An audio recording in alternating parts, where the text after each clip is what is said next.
देखें, तहरीक इंसाफ शदीद मुश्किलात का शिकार है, कोई शक नहीं है।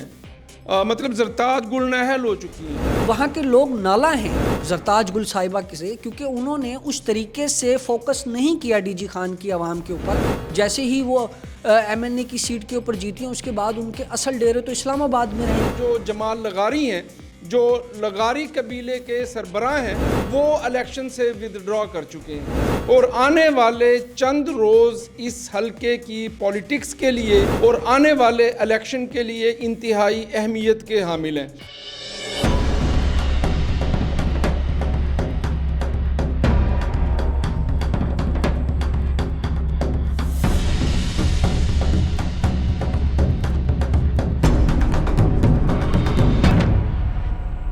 अस्सलाम वालेकुम नाज़रीन, साउथ पंजाब डिजिटल के साथ मैं हूं आपका मेज़बान हारून ताहिर।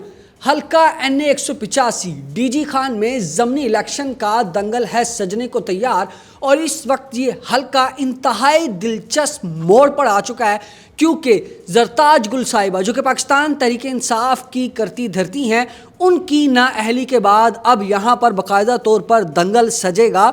हल्का NA 185 से जीतने वाली ज़रताज गुल साहिबा, इनकी जो सियासी कारकर्दगी थी, इस पर भी काफ़ी सवालिया निशान उठाए जा रहे हैं।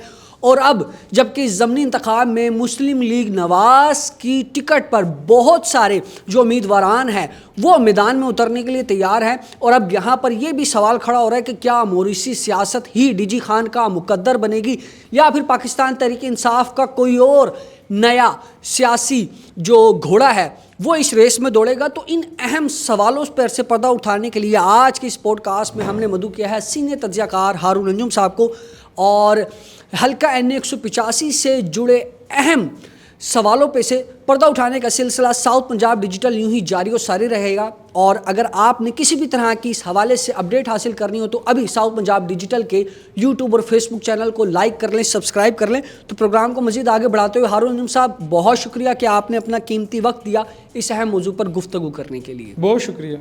अच्छा हारून साहब, क्या कहेंगे जो हल्का NA 185 की सूरत हाल है? हम देख रहे हैं कि काफ़ी अरसे से वहाँ पर मोरूसी सियासत भी अपना कदम जमाए हुए है, जबकि ज़रताज गुल की नाअहली के बाद बड़ा ही दिलचस्प मोड़ यहाँ पर आ चुका है। सबसे पहले तो हम बात कर लेते हैं PTI की ही अपनी जो सूरत हाल है उसके हवाले से।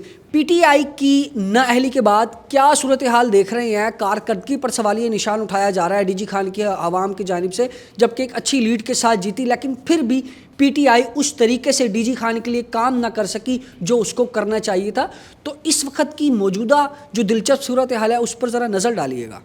देखें, इलेक्शन कमीशन ऑफ पाकिस्तान की तरफ से इलेक्शन शेड्यूल जारी होने और पाकिस्तान मुस्लिम लीग नवाज़ की तरफ से जो उम्मीदवार टिकट के हसूल के ख्वाहिशमंद हैं उनसे दरख्वास्तें वसूल करने के बाद सूरत हाल इंतहाई दिलचस्प हो चुकी है। मुस्लिम लीग नवाज़ जो है उन्होंने उम्मीदवारों से मुलाकातें शुरू कर दी हैं और आने वाले चंद रोज़ इस हलके की पॉलिटिक्स के लिए और आने वाले इलेक्शन के लिए इंतहाई अहमियत के हामिल हैं। इस वक्त हल्का NA 185 की जो आवाम है उनकी सारी नज़रें जो है वो मुस्लिम लीग नवाज़ के कायद मियां मोहम्मद नवाज शरीफ की तरफ हैं कि उनका फ़ैसला क्या होगा। और ये बड़ा अहम मोड़ है कि नवाज शरीफ फैसला करेंगे कि किसको टिकट देना है। ऑफ कोर्स वो प्रेसिडेंट हैं पाकिस्तान मुस्लिम लीग नवाज़ के और उन्हीं ने फैसला करना है, लेकिन कल उनसे मुलाकात की है महमूद कादर लगारी ने। तो जैसे ही महमूद कादर लगारी की नवाज शरीफ से मुलाकात हुई है तो हल्के की जो सियासत है उसमें हलचल पैदा हो गई है कि क्या लगारी ख़ानदान एक मरतबा फिर पाकिस्तान मुस्लिम लीग नवाज़ से टिकट हासिल कर पाएगा या मियां मोहम्मद नवाज शरीफ का फ़ैसला कुछ और होगा। तो बहरहाल देखते हैं कि आने वाले चंद दिन अहमियत के हामिल हैं।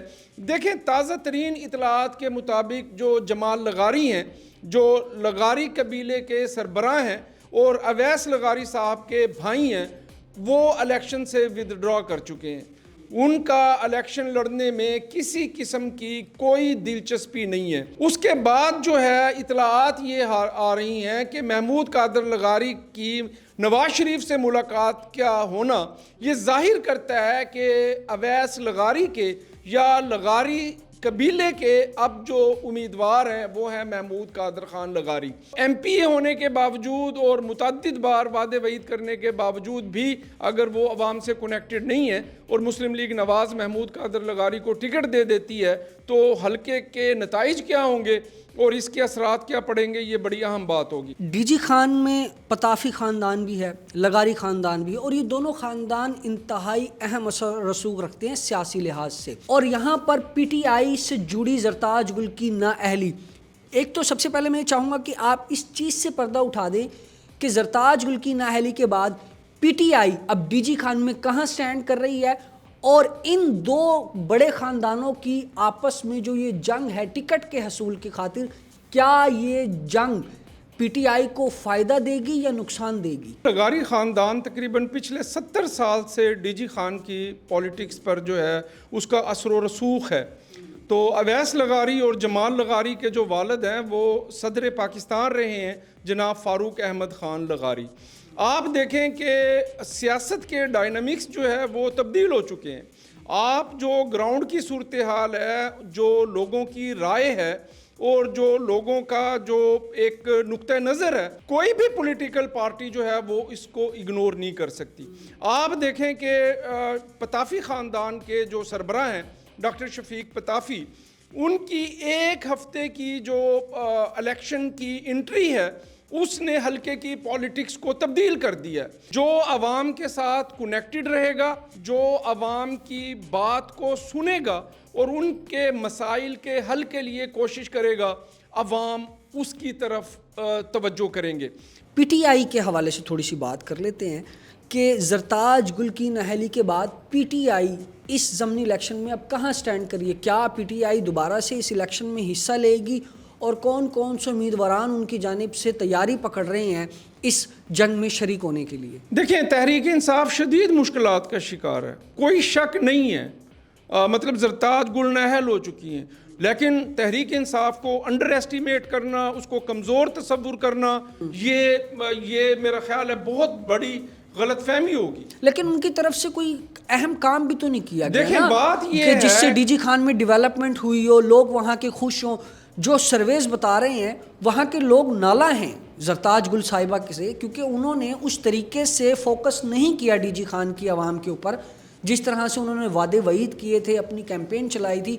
जैसे ही वो MNA की सीट के ऊपर जीती हैं, उसके बाद उनके असल डेरे तो इस्लामाबाद में रहेंगे। तहरीक इंसाफ फैसला क्या करती है कि क्या वो ज़िमनी इलेक्शन लड़ेगी या नहीं लड़ेगी। अगर तहरीक इंसाफ ज़िमनी इलेक्शन लड़ने का ऐलान करती है तो इस हल्के की जो सूरत हाल है वो बहुत मुख्तलफ होगी।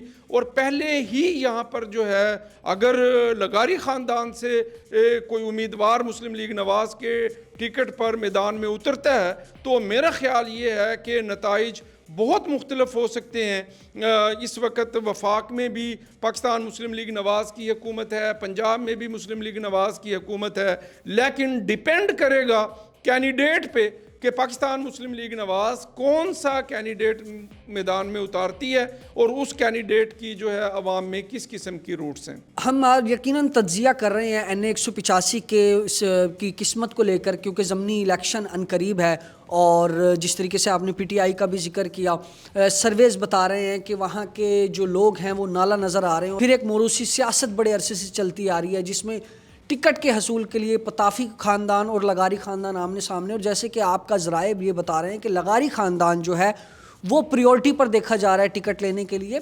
ज़मनी इलेक्शन में जो वोट डालने का मार्जिन होता है वो जनरल इलेक्शन की निस्बत कम होता है।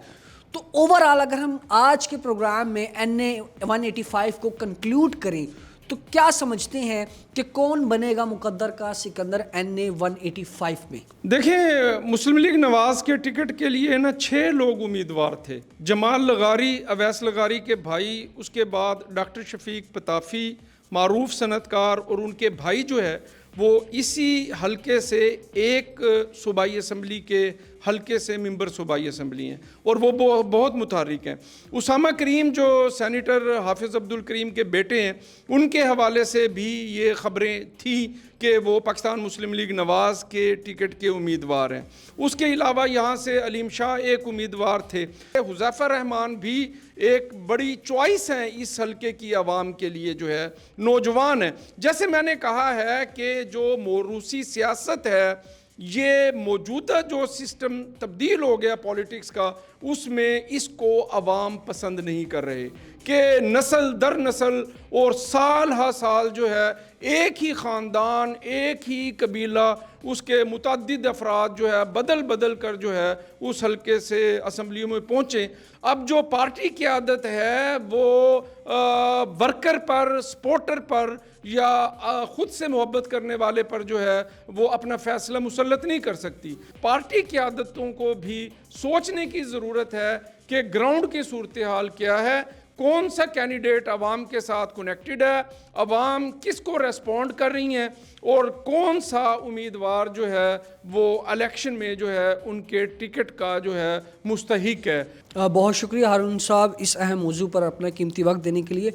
नाज़रीन, हल्का N 185 की सूरत हाल इंतहाई दिलचस्प मोड़ पर आ चुकी है, क्योंकि इस वक्त इस हल्के में पाकिस्तान मुस्लिम लीग नवाज़ की टिकट एक हॉट केक बन चुकी है, और इस केक को खाने के लिए दो अहम ख़ानदान जिसमें पताफी ग्रुप और लगारी ग्रुप आमने सामने हैं। फैसला क्या होगा ये पता लगेगा ज़मनी इलेक्शन वाले दिन। तब तक के लिए हमें दीजिएगा इजाज़त, और साउथ पंजाब डिजिटल के साथ इसी तरीके से जुड़े रहिएगा। हमारे चैनल को सब्सक्राइब कीजिएगा। अल्लाह निगहबान।